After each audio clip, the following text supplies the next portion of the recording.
यच्चित्तस्तेनैषा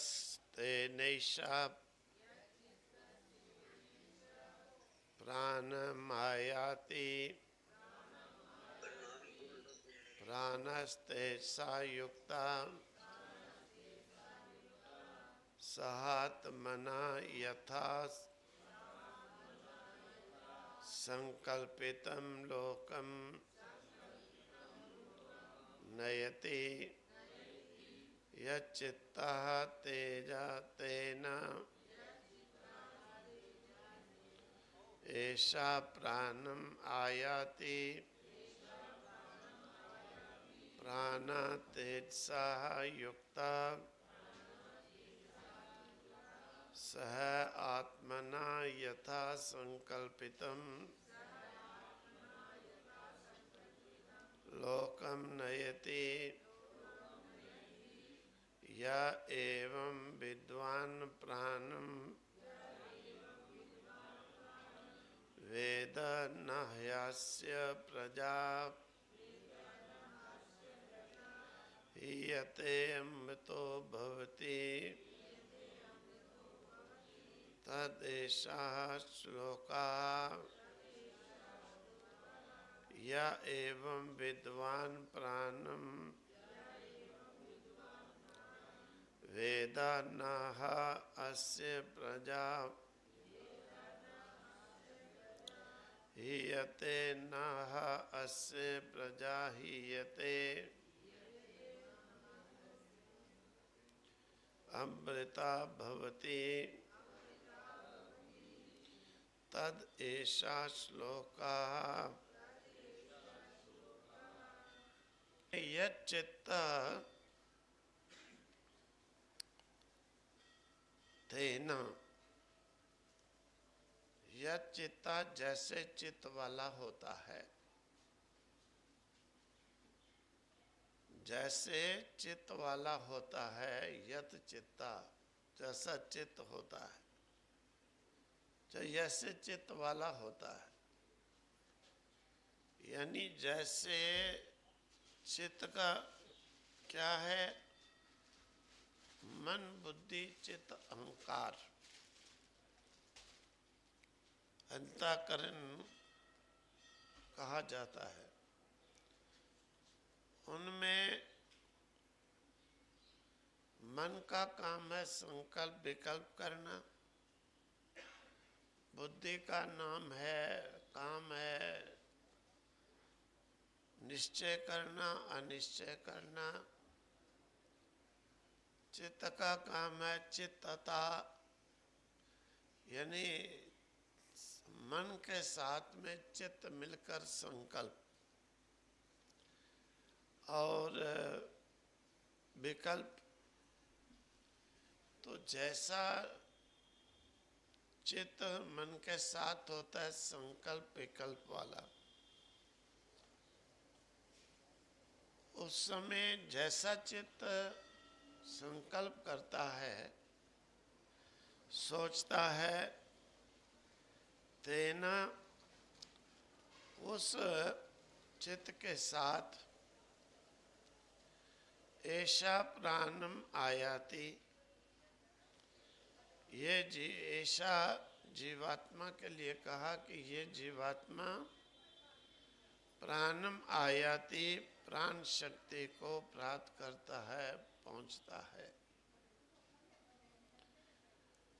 मतलब कि जैसा चित्त होता है, चित्त में जो संकल्प सोच होती है उसी के अनुसार जीवात्मा प्राण को जो है प्राप्त करता है, वहीं पहुंचता है। तब प्राणातेजसा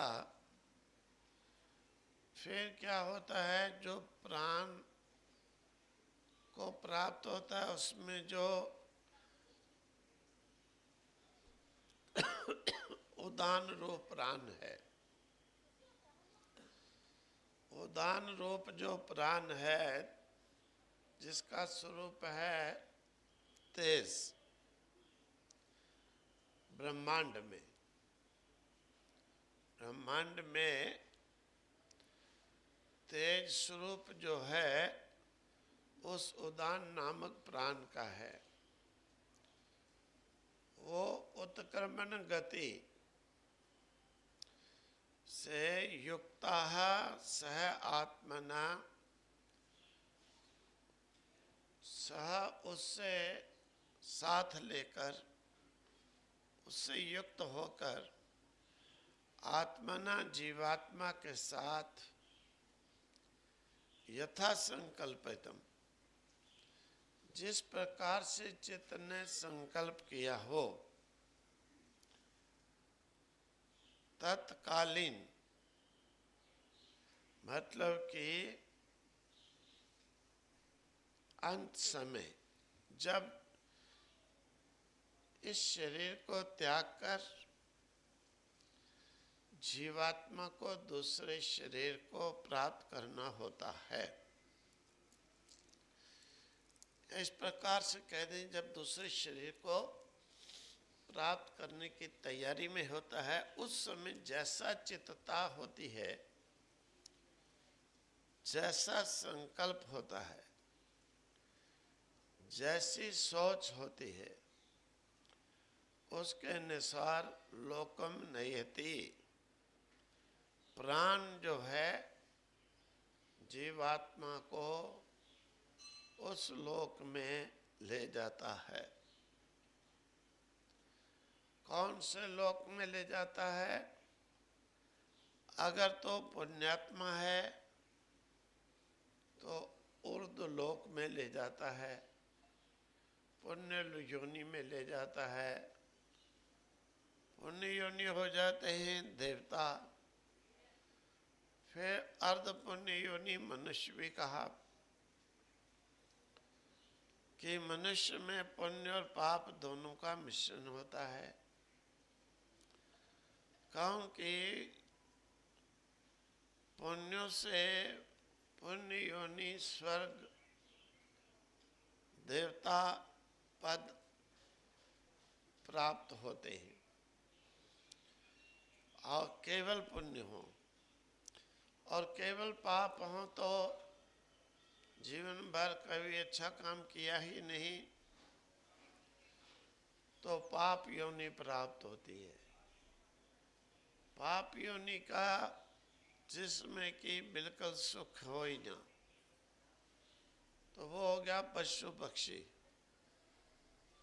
पशु पक्षी दूसरे पशु पक्षी से भी डरते हैं, तीसरे से भी डरते हैं, हमेशा दुख में रहते हैं। देवता हमेशा सुख में रहते हैं। थोड़ा उनके भी पाप कर्म साथ में रहे तो शंका बनी रहती है दुख की, इसीलिए उनको। तो इसीलिए पुण्य पाप योनि के अनुसार दोनों को प्राप्त जाते हैं। लोकम नयति, पुण्य पाप लोक को जाता है। इसीलिए कहते हैं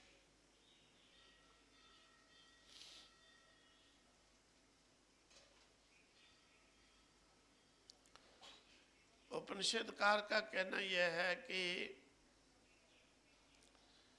शरीर में जैसे उदान नाम का प्राण है, इसी प्रकार से बाह्य जगत में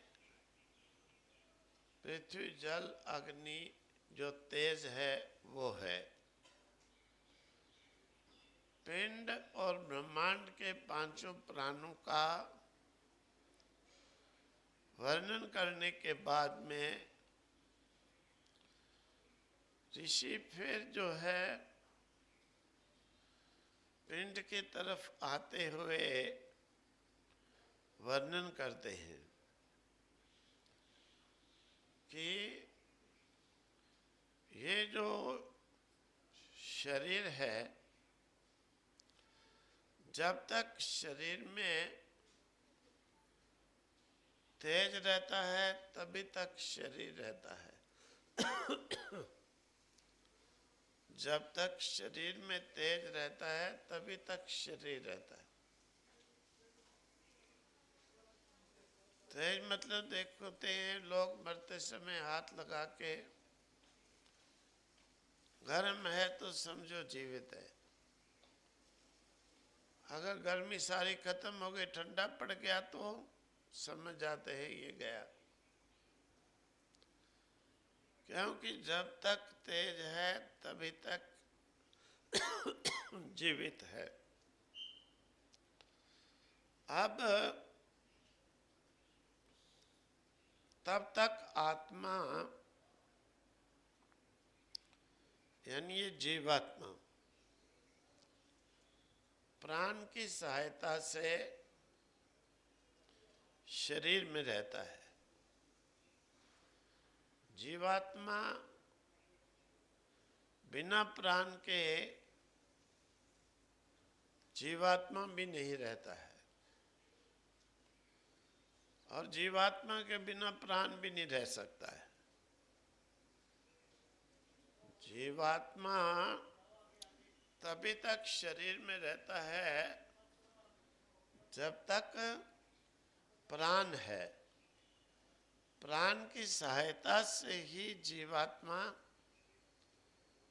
इस शरीर में निवास करता है। जब शरीर का तेज शांत हो जाता है, शरीर में उदान नाम का जो प्राण है, जो तेज के रूप धारण करके रहता है, तो वो उस समय उसके शांत होते ही इंद्रियां बाहर फिरना छोड़ करके, विषयों में जाना छोड़ करके, मन में जा करके टिक जाती हैं, मन के आसपास घूमने लगती हैं। मतलब कि इंद्रियां समझ जाती हैं कि अब जो है ये जीवात्मा पुनर्जन्म की तैयारी कर रहा है। ये जीवात्मा इस शरीर को छोड़ करके दोबारा जन्म, दूसरे जन्म की तैयारी कर रहा है। इसीलिए इंद्रियां मन के पास आकर, जीवात्मा के पास आकर, प्राण के पास आकर के घूमने लग जाती हैं कि ये हमें कहीं छोड़कर न चला जाए। क्योंकि बिना जीवात्मा के, बिना प्राण के इंद्रियां कुछ भी नहीं कर सकती हैं।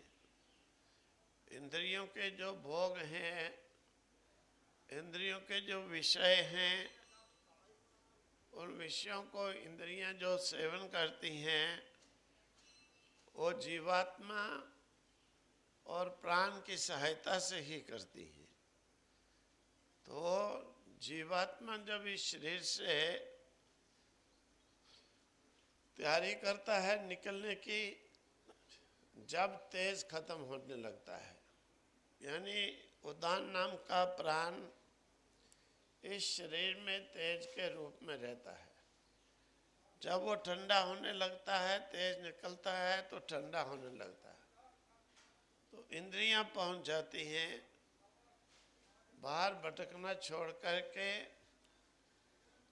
उस समय इंद्रियां मन के पास, प्राण के पास, मन से जीवात्मा भी ले लें जीव के पास। क्योंकि इंद्रियों को मालूम है कि अगर ये निकल गए तो हमारा अपना आप समाप्त ही हो जाएगा। तो मनुष्य के पुनर्जन्म की तैयारी होते ही इंद्रियां आकर के सिकट जाती हैं। शरीर का उदान नाम का प्राण जो है बाह्य जगत के तेज का प्रतिनिधि है। जो प्राण शक्ति शरीर में उदान का काम करती है, वही शक्ति बाह्य जगत में तेज का काम करती है। ये आदित्य जो है, जैसे बाह्य जगत में तेज अस्त होने लगता है, सूर्य जब अस्त होने लगता है तो समझ लो सारी सृष्टि सब जो है, जो भी बाहर हैं, सब अपने अपने घरों के अंदर पहुंचने लग जाते हैं। मालूम है कि अब सब काम सिकट गया और फिर दोबारा जो है, जैसे शरीर का तेज शांत हो जाता है, तब उदान की सहायता से आत्मा पुण्य लोकों के कारण पुण्य लोक में, पाप कर्मों के कारण पाप लोक में,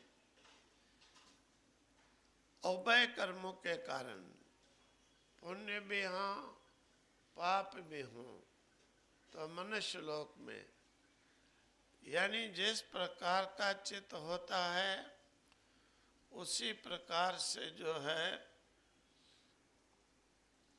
उस लोक में जीवात्मा के पुनर्जन्म की तैयारी होती है। और उभय कर्म होते हैं, पुण्य और पाप दोनों, तो मनुष्य लोक। केवल पुण्य है देवता लोक, केवल पाप हैं पशु पक्षी लोक। इस प्रकार से प्राण की सहायता से जीवात्मा का पुनर्जन्म का वर्णन हुआ। ओम तत्सत, ओम तत्सत, ओम तत्सत।